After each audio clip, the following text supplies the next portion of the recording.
Então, eu já trouxe uma vez ele aqui. Ele veio conversar conosco sobre ortopedia pediátrica. Você lembra, doutor William Belangeiro? Que foi excelente, falou muito sobre bebê, sobre luxação congênita de quadril e tal.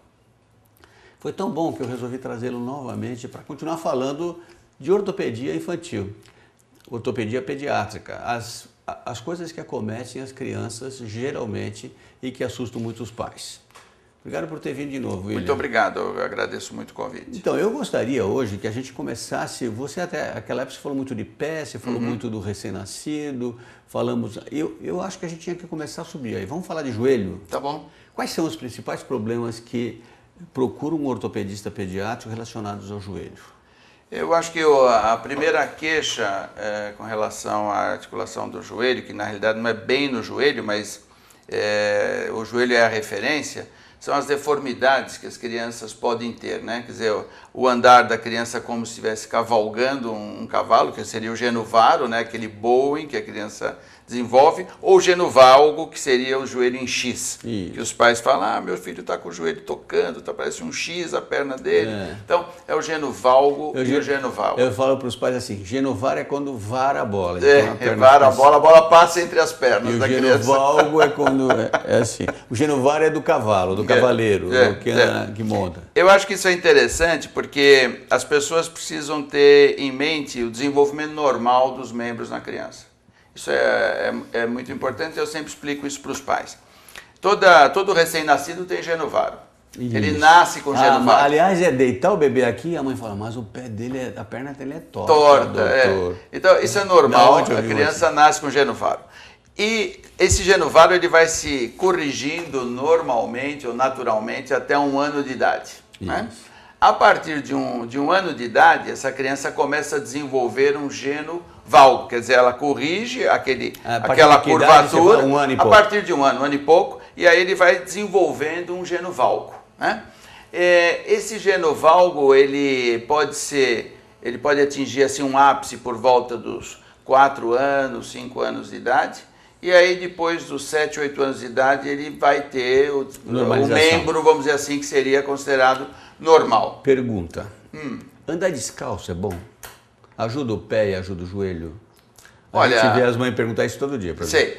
Doutor, e pai fala assim, esse moleque não consegue pôr o pé no chão, essa mulher não deixa ele andar descalço. Andar descalço, teoricamente, é fisioterápico, claro, né? Andar descalço é muito bom. Andar descalço é muito bom, desde que você não pise num prego, num caco de vidro, é ótimo andar descalço, né? Então, sobretudo em areia, grama, em terreno irregular, porque aí você estimula a musculatura intrínseca do pé, mas é óbvio, né, que isso é muito bom. Agora, o que tem que ser colocado é que esse desenvolvimento normal, e existe uma curva para isso que foi descrita na Finlândia na década de 70 por dois indivíduos, Salenius e Vanka. Eles estudaram a história natural do desenvolvimento dos membros, dessas angulações dos membros, né? E hoje você tem um gráfico disso. Então, o importante é que a criança esteja dentro de uma média, né? Na verdade, os nossos ancestrais símios, a perna deles parecia um braço, né? Porque eles pegavam com os dedos e tal. E na evolução, quando nós ficamos em pé, descemos das árvores, a gente começou a mudar os pés, não é isso? Eu acho que aí é que aparecem essas dificuldades. Sim, essas dificuldades e essas adaptações, né, Martins? Essas adaptações. Então, isso é importante que a família tenha em mente. E uma coisa importante é que, em geral, tem que olhar os pais. Então, por exemplo, se você é filho de japoneses, você vai ter genovaro, porque os japoneses têm genovaro. Se você é filho de africanos, que são longilíneos, você vai ter genovalgo, porque eles têm genovalgo. O Bolt é genovalgo? O Bolt ele tem pouco de genovalgo, mas ele não é muito genovalgo. Campeão mundial campeão mundial de corrida, né? Então, primeiro você tem que olhar os familiares, né? E a origem, né? Depois você tem que ver se a criança tem uma deformidade que seja simétrica. Porque ela tem que ser simétrica, a direita tem que ser igual ao esquerdo. Isso é outra coisa importante. A simetria é a coisa fundamental do corpo humano. E em terceiro lugar, se ela está muito fora do padrão já definido, dessa história natural já definida. Então, por exemplo, se você tiver uma criança com 3 anos de idade, com genovaro, e na família não tem ninguém com geno varo, bom, ela tem que ser estudada com mais cuidado, porque ela já está saindo fora de um padrão aceitável. Ou se ela tem uma perna que é mais torta que a outra. Também. Ou como um paciente que eu te mandei, que foi uma coisa incrível. Uma criança de uma perna mais curta que a outra e ninguém tinha descoberto. Quando chegou aqui, eu falei, ele manca. Deixa eu ver, medir a perna 3 ou 4 centímetros menor. Você lembra desse paciente? Você viu? Lembro, sim. Que era um caso raro até, né? São deformidades congênitas, né, Martins, que precisam ser estudadas. E o pior é que não tem muito o que fazer, né, nesse caso. Só salto, né? Sapato. Depende, mas hoje é possível você alongar o membro encurtado ou você diminuir o crescimento do membro mais longo. É mesmo? Só daquele membro? Como é que você faz isso? Com procedimentos cirúrgicos. Você pode bloquear a placa de crescimento. Então, lá na faixinha lá da placa motora? Isso, da placa de crescimento. Então você acompanha por um período o crescimento da criança e aí você estabelece uma curva de crescimento do lado que você considera normal e do lado que está crescendo menos. Mas é melhor você alongar o outro, não é? Isso, depende, né? Depende da estatura. Por exemplo, se a criança tem uma estatura final muito alta, muito grande, você pode eventualmente bloquear o lado mais longo. Agora, se a criança já é uma criança baixinha, aí é melhor você alongar o lado mais curto, né? E outra coisa importante que eu queria deixar aqui assinalado é que nem sempre o lado mais longo é o sadio. Porque isso precisa ser analisado, porque você tem doenças que produzem lados mais longos, as hemihipertrofias. Então, o lado mais longo, eventualmente, ele pode não ser o lado sadio. E por isso que isso tem que ser avaliado com muito cuidado. Daí a importância do ortopedista pediátrico. É fundamental, é uma especialidade. Bom, eu gosto muito do teu trabalho e eu sempre mando os pacientes para você, porque realmente a gente não pode bobear nisso. Porque se você não faz o diagnóstico adequado, quando essa criança chega na adolescência, na idade adulta, aí é muito mais difícil. Muito mais difícil o tratamento. Vamos lá, aí você falou geno varo, geno valgo, agora, dor no joelho. Você acredita na tal da plica? Que geralmente falam, não, dor é a plica, é uma dobrinha que dá essa dor, ou é um problema patelar? É interessante, o diagnóstico de plica, ele surgiu, acho que talvez na década de 80, um pouco depois disso, e aí tudo era plica sinovial, né? A plica é uma estrutura normal do joelho. Teoricamente, plica seria uma dobrazinha intracarticulação que prende, né? Que dá dor. O joelho, quando ele é formado em compartimentos. Esses compartimentos são abertos depois e podem sobrar alguns resquícios desse compartimento e isso levou o nome de plica e eventualmente alguns colegas há anos atrás achavam que essas plicas, essas dobras poderiam se interpor na articulação ou poderiam produzir dor. Hoje, na realidade, esse diagnóstico não é levado muito mais em consideração, né? Em geral, você tem que descartar, são problemas patelofemorais. Então, sobrecarga patelofemoral. Isso hoje é uma coisa muito importante. Traduzindo, patela. É aquele ossinho que fica aqui na frente do joelho. A rótula. A rótula, soltinho aqui na frente. Que a gente chama vulgarmente de rótula. Então, ele está aqui na frente, né? Ou rótula, ou patela. E ele pode produzir, então, dor por compressão contra o próprio côndilo femoral. E quando você faz muito exercício, piora essa chance. Então, é isso que eu ia colocar, que hoje, com o advento de academias e cada vez mais a atividade física está sendo colocada como uma coisa importante, e as pessoas estão querendo ganhar massa muscular rapidamente, e os meninos estão cada vez mais precocemente fazendo atividades com carga, com pesos, etc. Isso produz, eventualmente, dor, né? Dor muscular, sobrecarga articular, e isso precisa ser muito bem controlado, muito bem orientado, porque senão... E dosado, né? Claro, porque senão você vai produzir... Esse é um dos problemas que eu vejo. De dor. Eu vejo aqui. Principalmente as meninas que estão com um pouquinho de excesso de peso, elas entram numa correria danada. Primeiro, exercício. E segundo, dieta inadequada, né? Sim, então, sim. E tem uma estrutura gênica de ser meia gorduchinha mesmo, não tem jeito. E na pré-puberdade e na puberdade isso é normal. E essa doença aí social de as mulheres serem magérrimas é uma coisa complicada. É uma coisa complicada. Muita dor de joelho, muita dor por sobrecarga, muitas vezes é exercício em excesso, né? E a mulher é mais suscetível que o homem. É mais suscetível, porque a mulher tem uma pelve mais larga e ela tem genovalgo maior do que o homem, exatamente porque ela tem uma pelve mais larga. E por ela ter um genovalgo mais acentuado que o homem, ela é mais suscetível a isso quando ela é colocada em atividade física intensa. É engraçado, né? Porque a gente vê isso nas atletas, né? As atletas, elas têm... A gente vê o genovalgo delas bem claro, né? Porque elas esforçam muito, né? Vamos lá. E aí, bom, joelho, outra coisa. As doenças de velho, artrose, artrite sim, é uma doença infecciosa que pode dar em criança também, mas artrose é muito rara em criança, né? Sim, não, artrose você não tem... é uma coisa que seria extremamente raro você ter numa criança, porque a artrose envolve uma degeneração da cartilagem articular. Em geral, isso é ou secundário, a não ser que ela fosse secundária a um trauma, ou secundária a um processo infeccioso, mas a artrose que você tem na senilidade, né, no envelhecimento normal, natural, obviamente você não vai ter na criança. Bom, vamos lá. Vamos continuar falando de quadril aí, subindo aí. Os problemas coxofemorais e de quadril na criança. Eu acho que você tem dois diagnósticos muito importantes na criança que sempre preocupam os pais. Que seria a doença de Legg-Calvé-Pertz. Legg-Calvé-Pertz, é fundamental. E é uma doença que você tem aí por volta dos 3, 4 anos de idade, você pode ter. E ela vai até os 7, 8 anos de idade, eventualmente um pouco mais tarde.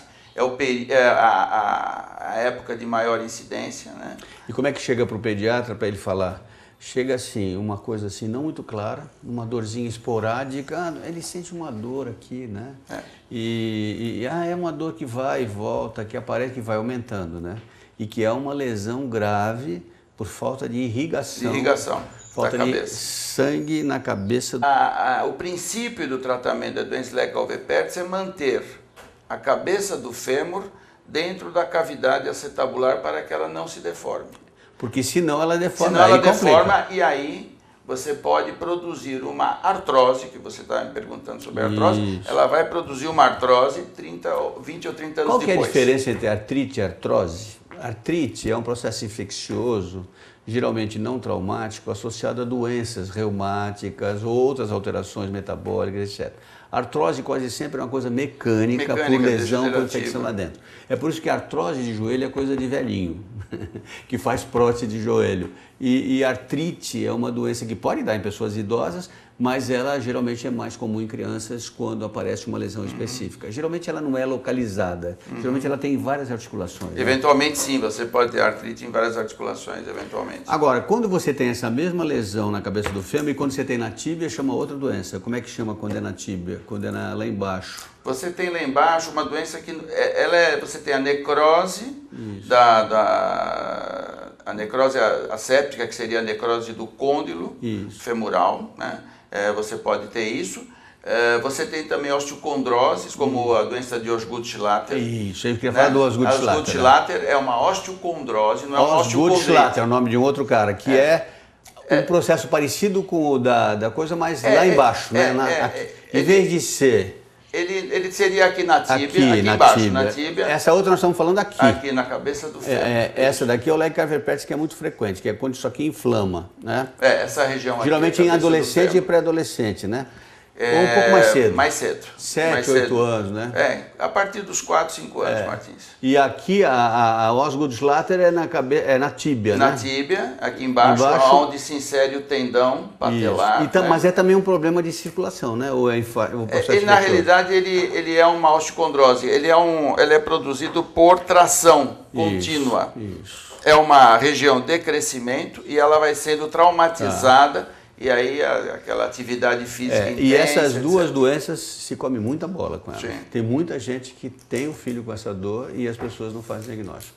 Não, isso é que ele cansa muito. Não, é porque ele faz muito exercício. Não sei. E se não trata, você pode ter uma deformidade, uma coisa muito séria. Tem dor na perna? Procura o seu pediatra. Se ele não orientar na hora, manda para um ortopedista especializado em criança, né? Que é uma ortopedia totalmente voltada para a prevenção e para o cuidado a longo prazo, né? É isso aí. Vamos lá, o que mais? Eu acho que uma outra doença importante, que aí é uma mensagem que eu gostaria de deixar, é o escorregamento da epífise proximal do fêmur, que é a única doença que a gente tem na placa de crescimento do fêmur proximal. Aqui estaria a cabeça do fêmur, e essa região aqui é onde ocorre o crescimento proximal do fêmur. Você tem uma doença nesta região, na placa de crescimento. E essa doença é interessante, Martins, porque em geral ela comete o pré-adolescente, então crianças aí dependendo do sexo masculino ou feminino por volta dos 11, 12, 13 anos, e ela inicia com dor no joelho. Esse é a grande... E aí você começa a tratar o joelho, isso, né? É a grande arapuca dessa doença. Ela começa com dor no joelho. Então a mensagem é a seguinte: criança, pré-adolescente ou adolescente que tenha dor no joelho, até provem o contrário, tem problema no quadril. Sempre tem que examinar. Então o quadril tem que ser examinado e tem que ser radiografado. Porque a doença pode ser diagnosticada com uma radiografia simples de bacia. Só uma coisa que eu queria falar para o nosso público aqui. Essa coisa da placa de crescimento, as pessoas não sabem bem disso, né? Mas osso cresce e a gente cresce por causa de uma faixinha que tem na extremidade dos ossos aqui, que é essa região aqui, né? Que é onde tem grande desenvolvimento de células e onde vai esticando o osso. A gente não cresce aqui, a gente cresce nas pontas, né? Isso nos ossos longos. Então, quando você quer ser mais altinho, é aqui que é o estímulo. E as pessoas, às vezes, não sabem disso, né? Só para uma coisa tal. E essa doença, ela comete exatamente essa placa. E você me falou que você ia falar também daquela coisa do andar, da posição do tal, tá. Né? Isso é importante. O andar, muitos pais ficam ansiosos porque as crianças andam com a ponta dos pés viradas para dentro. Nós chamamos isso de marcha em toe-in. Porque toe-in do hallux virado para dentro. Então as crianças andam assim. Isso não tem nada a ver com o pé torto congênito? Não, isso não tem nada a ver com o pé torto. Então, equinovaro ou equivalgo? Né? Equinovaro é assim, equivalgo é assim, né? Então você não tem nada... Não tem nada, mas ela põe o pé assim, né? Isso. Ela anda com os pés viradinhos para dentro. Então essa marcha em toe-in, ela tem que ser avaliada porque você pode ter diversas causas para isso. Você pode ter, eventualmente, o pé como causa, e aí, no caso, seria um pé adulto, né? Um pé que é virado para dentro. Então, você pode ter uma torção da tíbia congênita que cause isso, mas a causa mais comum... Você tem uma tíbia torta aqui. Isso. O mais comum seria a torção do fêmur. Então, não é tíbia, isso é fêmur, né? Então, eu não sei aqui se é possível a câmera mostrar, mas quando você olha aqui esses dois fêmures de topo, né? Você está vendo que este aqui, ele é menos torcido do que este. Levanta um pouquinho naquela câmera lá, ó. Assim, olha, de topo, aqui. Não sei se é possível perceber que... Tira a mão aqui. Que esse daqui, ó, este aqui é menos torcido do que esse. Isso. Esse é mais torcido. Esse daqui está mais levantado aqui, ele está rodado. Esse está mais levantado, Isso. Então, o que acontece? Isso aqui é o que a gente chama de antitorção do fêmur. Então, quando a criança... Vamos supor que você tenha estes dois fêmures.